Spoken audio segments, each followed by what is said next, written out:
Assalamualaikum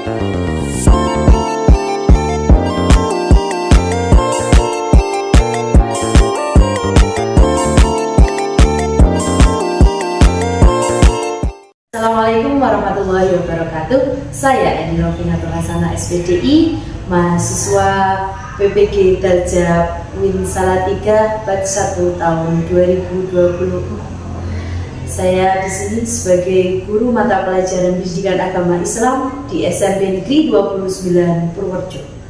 Saya akan menampilkan video pembelajaran materi sujud syahwi, syukur dan tilawah dengan model pembelajaran problem based learning. Wassalamualaikum warahmatullahi wabarakatuh. Selamat menyaksikan.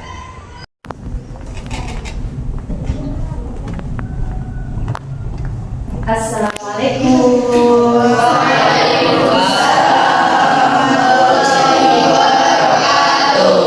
Bagaimana kabar kalian hari ini? Alhamdulillah. Untuk mengawali pembelajaran pada pagi hari ini, silahkan ketua kelas untuk memimpin doa. Siap, gerak, berdoa mulai. Bismillahirrahmanirrahim. Raditu billahi rabbal wa bil islami dinan wa bil Muhammadin nabiyyan wa rasulan. Rabbi zidni ilma warzuqni fahma. Amin ya rabbal alamin. Pada ibu guru memberi salam. Assalamualaikum warahmatullahi wabarakatuh. Waalaikumsalam. Bu Eni mau presensi dulu ya. Yang pertama Mas Ahsani Takwim, hadir? Ya. Mas Ahmad Rifki, hadir? Ya. Mas Awalu, oke. Mbak Wanita, hadir? Ya. Mbak Tata, hadir? Oke, kita berdiri semua yuk. Ya, semua.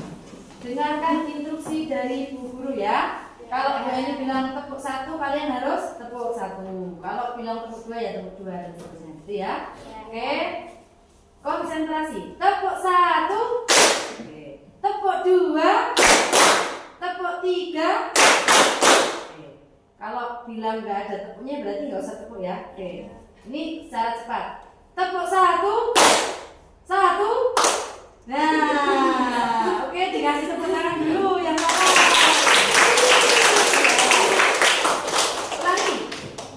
Tepuk 1, tepuk 2, 2. Oke, terima kasih tepuk tangan. Silakan duduk kembali. Oke, untuk pembelajaran kita pada hari ini yaitu materi sujud. Sebelum kita ke materi sujud, silakan dibaca, dilihat. Itu ada tujuan pembelajaran kita yang harus kita capai hari ini. Yang pertama, siswa mampu menjelaskan pengertian dan tata cara sujud syahwi, sujud syukur, dan sujud tilawah. Kemudian yang kedua, siswa dapat mempraktikkan sujud tersebut sesuai dengan tuntunan. Yang ketiga, siswa mampu memecahkan permasalahan yang terkait dengan pelaksanaan sujud dalam kehidupan sehari-hari. Nah, itu tadi 3 tujuan pembelajaran kita yang akan kita capai pada pertemuan kali ini, ya. Nah, pada pertemuan kali ini Bu Eni akan menggunakan metode pembelajaran yaitu PBL atau Problem Based Learning, di mana nanti kalian akan mempelajari tentang materi sujud, kemudian nanti akan saya kasih masalah. Nah, nanti kalian tugasnya menjawab permasalahan yang ada, bagaimana solusi pemecahannya, gitu ya. Kemudian nanti pembelajarannya yaitu kita diskusi pembentukan kelompok, nanti Bu Eni yang akan mengelompokkan. Nah, nanti dari tiap kelompok itu diskusi. Dari tiap kelompok ada 5-6 orang. Itu nggih? Ya, oke. Bu Eni akan ngasih 3 pertanyaan pemantik untuk kalian. Nah, siapa nanti yang bisa jawab? Oke, nomor 1. Apa yang harus dilakukan jika kamu lupa jumlah rakaat dalam sholat? Oke, Mas Kedua. Jika lupa rakaat dalam sholat yaitu melakukan sujud sahwi. Ya, gitu.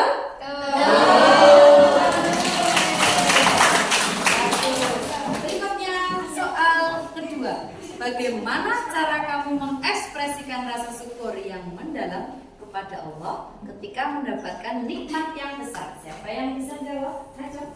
Oke, Mas Bagus. Ketika mendapat nikmat besar dari Allah harus sujud syukur. Sujud syukur, betul ya? Oke. Berikutnya pertanyaan ketiga. Apa yang harus kamu lakukan ketika membaca atau mendengar ayat sajdah dalam Al-Quran? Siapa yang bisa jawab? Oke, Mbak Sofi. Ketika kita membaca atau mendengar ayat sajdah dalam Al-Quran, kita membaca sujud tilawah. Melaksanakan sujud tilawah, betul? Iya. Oke, pertanyaan saya lagi.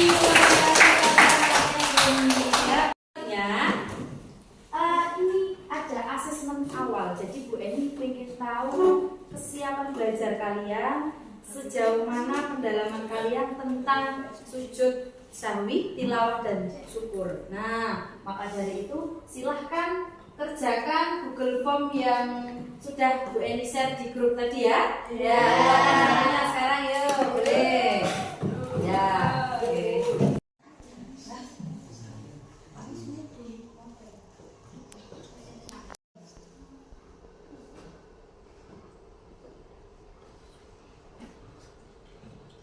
Oke, sudah dapat nilai semua ya? Adakah yang dapat nilai 100? Ada. Coba tunjuk jari. Waduh, 1, 2, 3, 4, 5, 6, 7, 8, 9, 10, 12, 13. Waduh, hampir rata-rata 100 ya. Berarti udah pinter ini.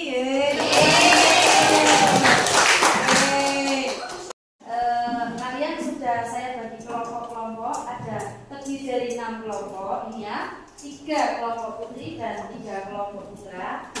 Nanti setelah ini kalian akan mengamati video tentang sujud. Nah, tolong nanti kalian simpulkan atau direspon, gitu ya. Oke. Akan saya tampilkan video tentang pembelajaran sujud. Silakan diperhatikan.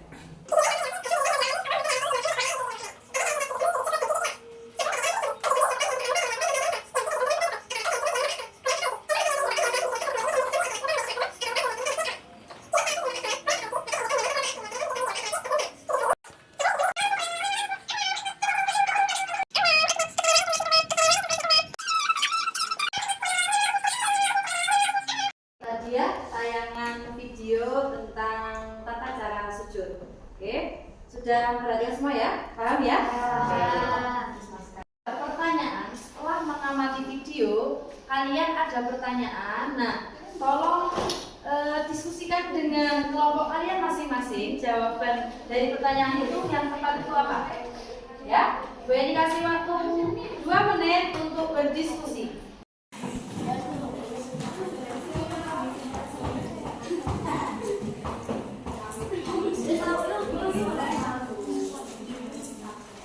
Kalian itu jawabannya apa ya? Itu enggak sih? Itu sujud sahwi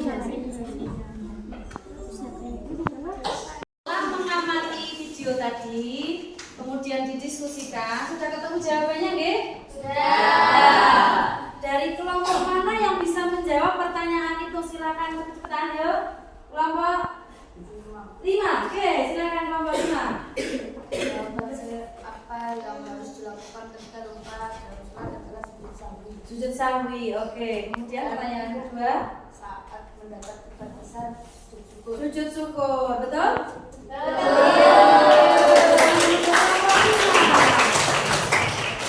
Kemudian satu lagi kelompok yang bisa menjawab. Aku Bu, Ya, kelompok 2, silakan. apa yang harus dilakukan ketika lupa dalam sholat?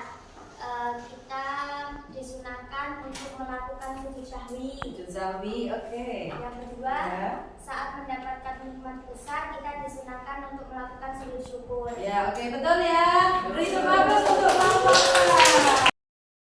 Oke, ini lembar LKPD.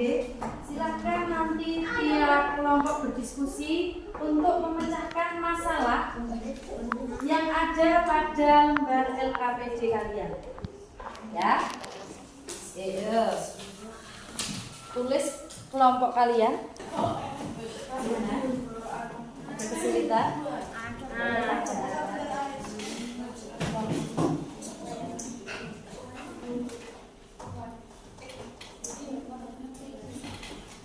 Bu, yang sujud tilawah di luar sholat itu gimana?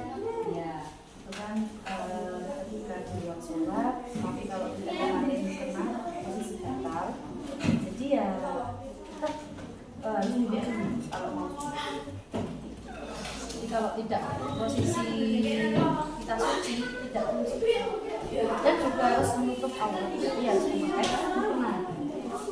Ya, siap. Terima kasih. Assalamualaikum warahmatullahi wabarakatuh. Waalaikumsalam warahmatullahi wabarakatuh. Kami dari kelompok 1 akan mepresentasikan hasil kerja dari kelompok kami. Yaitu nomor 1, saat sholat Pak Ali membaca Quran surat Al-Alaq ketika sampai pada bacaan wasjud wa tarik. Pak Ali lalu bersujud, yaitu melakukan sujud tilawah.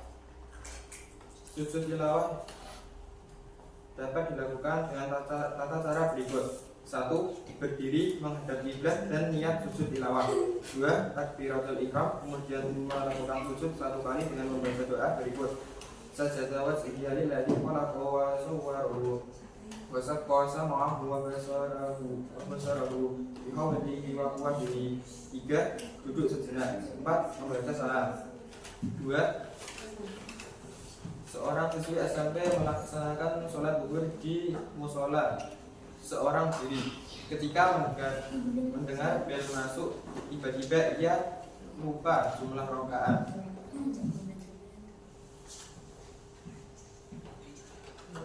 Dan muncul keraguan tentang kekurangan atau kelebihan sholat. Kemudian siswi tersebut menggenapi rakaat sholat yang kurang, lalu melakukan sujud sebelum salam, yaitu melakukan sujud sahwi. Adapun tata cara sujud sahwi yaitu 1. Sebelum salam, setelah membaca tasyahud akhir, lalu sujud dengan bacaan sebagai berikut: Subhanallah la yanamu wa la yashu. 2. Bangun dari sujud dengan mengucapkan takbir. 3. Duduk sebentar, takbir dilanjutkan dengan sujud kedua. Doanya sama seperti sujud pertama. 4. Duduk kembali dan diakhiri oleh salam. Nomor 3. Seorang pemain sepak bola merasa sangat senang saat dapat mencetak sebuah gol ke gawang lawannya.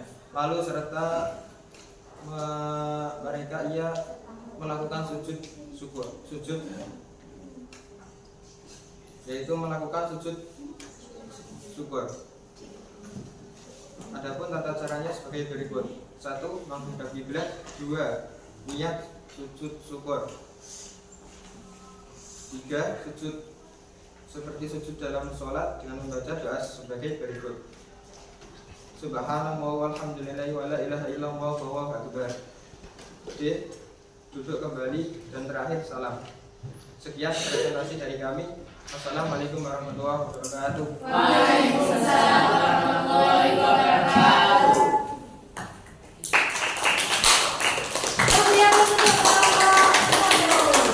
Silahkan jika ada yang ingin bertanya atau menanggapi. Saya Intan Disa Fitri ingin bertanya, sujud sahwi itu wajib atau sunnah hukumnya? Pertanyaan Mbak Intan ini adalah sunnah karena tidak diwajibkan. Ini ada yang sudah presentasi kelompok 1 dan juga kelompok 4. Terima kasih beri untuk mereka. Ya, oke. Ada beberapa anak yang bertanya. Tadi pertanyaan juga sangat bagus. Dan kita menyimpulkan bahwa sujud di luar sholat itu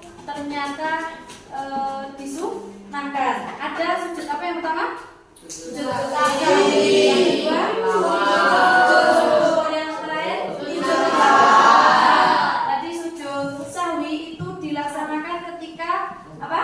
Lupa sholatnya atau ragu. Kita melaksanakan sujud syukur ketika mendapatkan nikmat yang besar dari Allah.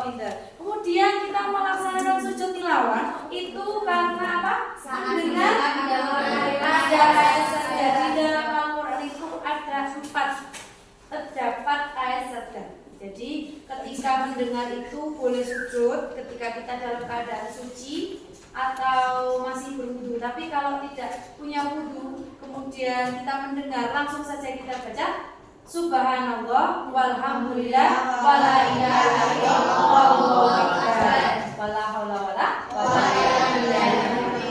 Itu nggih? Ya, sudah paham ya? Oke. Sebelum penutupan, kita refleksi dulu ya untuk pembelajaran kita pada hari ini. Yang pertama, bagaimana pembelajaran kalian hari ini? Menyenangkan? Yang kedua, apa saja yang telah dipelajari dari kegiatan hari ini? Kalian tentang sujud ada 3. Apa saja itu?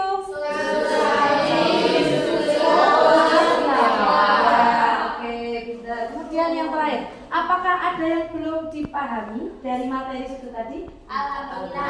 Adakah? Oh, sudah semua pintar berarti anak-anak ini. Oke, itu aja cukup refleksinya untuk hari ini. Pertemuan berikutnya yaitu masih tentang sujud, namun besok kita menggunakan model PJBL, yaitu kalian nanti akan membuat project. Ya, membuat project itu misalnya nanti ya membuat poster tentang tata cara sujud, bagaimana sujud tilawah, sujud syukur, begitu ya. Nah itu nanti pertemuan berikutnya. Jadi disiapkan HP-nya, bawa HP dengan paketan, gitu ya. Sebelum penutupan, ini akan menyampaikan pesan moral K1 dan K2 dan juga implementasinya dengan sujud, materi sujud. Yang pertama, dengan sujud senantiasa melatih kita untuk menghormati dan menaati perintah Allah dengan penuh ketundukan bahwa kita adalah seorang hamba yang tidak punya kelebihan apapun untuk disombongkan. Bahkan ketika sujud, kepala kita berada di bagian paling atas pun ditaruh di tempat yang paling bawah demi kepatuhan dan tawadhu kita kepada Sang Pencipta. Gimana? Ketika kita sujud, posisi kepala ada di bawah, bahkan pantat kita ada di atas. Nah, bahwasanya kepala ini kadangkala di atas pun harus di bawah, berada di bawah sama dengan kaki. Itu ya. Nah, dengan ini itu melambangkan bahwa kita itu tidak ada sesuatu yang bisa disombongkan. Kita punya apa sih? Kalau dibanding dengan Sang Pencipta oleh kita tidak ada apa-apanya, belum ada apa-apanya. Jadi kita hanya makhluk lemah. Itu nggih. Nah, makanya itu kita diperintahkan untuk takwa, tunduk perintah Gusti Allah. Yang kedua, pesan kedua yaitu saat sujud manusia berada dalam posisi dekat dengan Allah, dan hal ini menggambarkan kemandirian spiritual di mana seorang memiliki tanggung jawab pribadi untuk berhubungan langsung dengan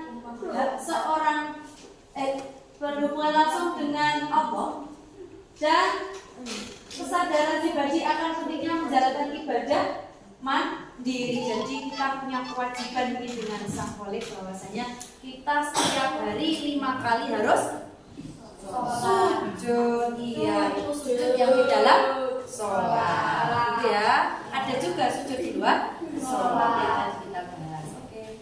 Mengakhiri pembelajaran pada hari ini, kita tutup dengan bacaan hamdalah dan juga doa kafaratul majelis. Yuk, Alhamdulillahirabbil alamin. Subhanakallahumma wa bihamdika asyhadu an la ilaha illa anta astaghfiruka wa atubu ilaik. Silakan ketua kelas memimpin doa. Siap, gerak. Berdoa mulai. Bismillahirrahmanirrahim. Wal 'asri innal insana lafi khusr illa alladziina